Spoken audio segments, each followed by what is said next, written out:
Wow! Bumalik ka na naman po. Tip number 5 na po tayo. Kung hindi ka pa nakapanood sa mga tips na ibinigay ko, 1 to 4, kung paano magkaroon ng winning attitude para ikaw ay lumago sa buhay, ay balikan nyo po after here. Hanapin nyo po sa baba kasi from Monday ako po ay naggawa ng mga positive video upload para ang umpisa ng December 1 natin ay napakaganda po para i-live muna natin ang mga negatibong nangyayari sa atin sa Pilipinas, because for one thing, wala na tayong magagawa. Nag-join na tayo sa mga rally, lalo na pag ikaw ay Iglesia ni Cristo, at if we immerse ourselves with negative things, then wala po tayong mapapala dyan. Ang number 5 na tip po ay may istorya po ako.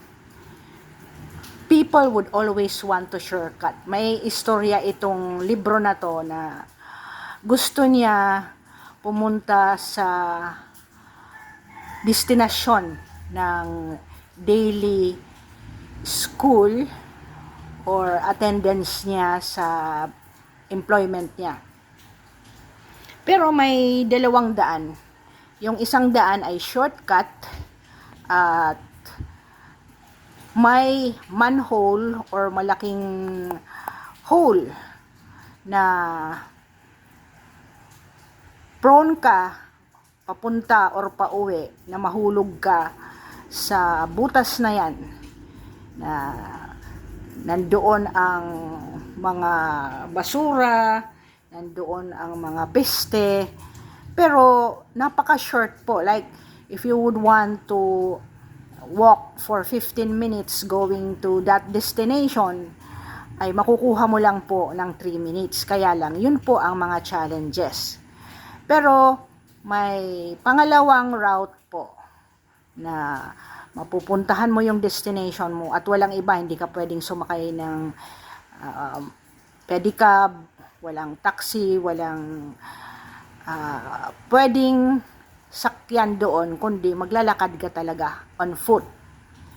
Now, 15 minutes po talaga ang papunta doon, pero malinis po ang daan, nakasimento at hindi masisira ang sapatos mo. But then, gusto mong makapunta doon sa destination na yon. That is the same with a winning attitude. Ang introspection po, ano po ba ang environment in order for you to reach that destination? So, growing up in poverty, yung mindset po natin, illiterate ang surroundings natin, scarcity thinking, yung parents mo or the people around you who are molding your future ay may mga defeatist attitude.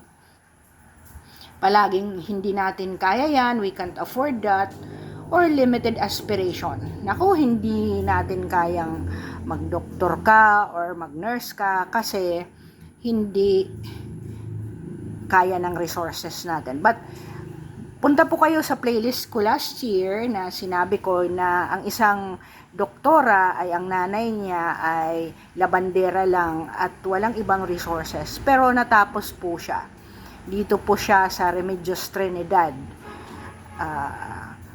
dito sa Leyte, nag-medical school ng kanyang medicine.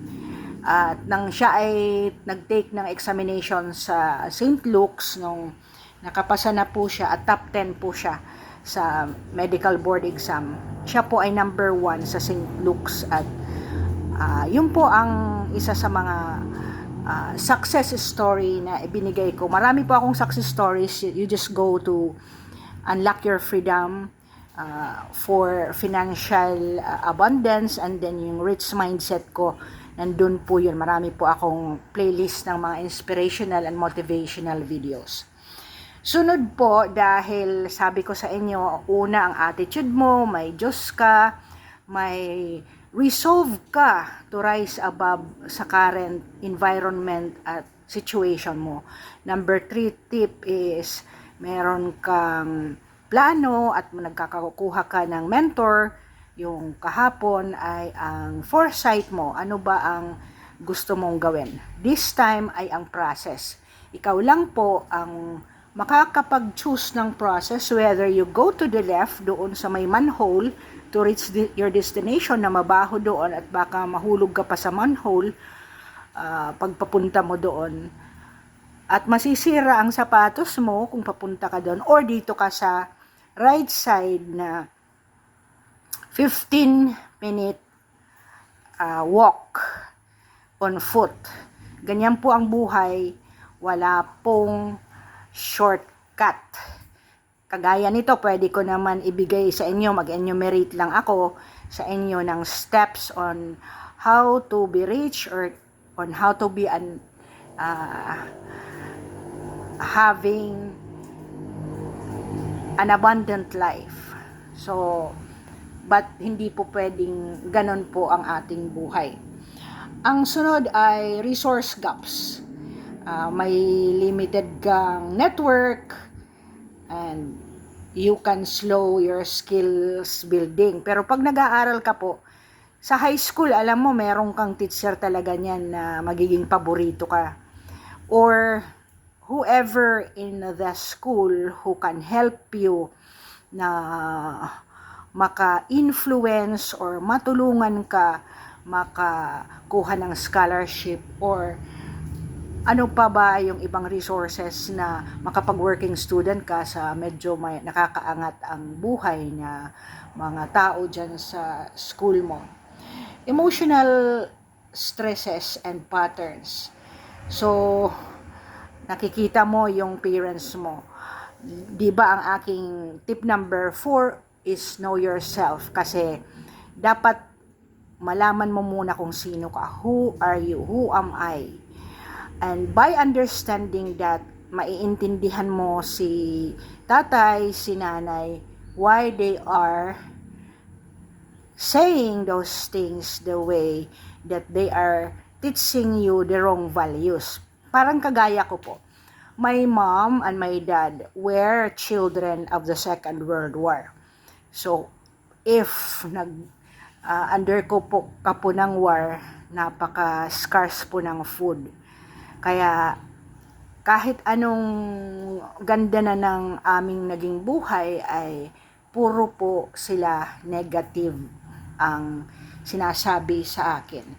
But you have the choice to rewire that narrative.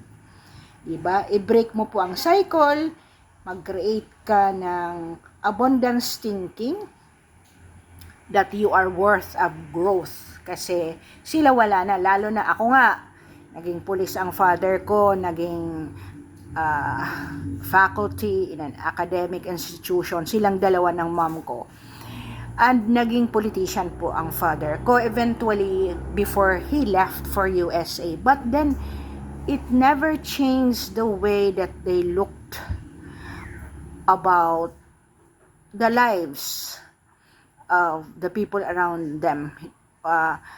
Yun lang, parang kailangan mag-save, kailangan ganyan, pero maganda rin yung mga values and virtues ko.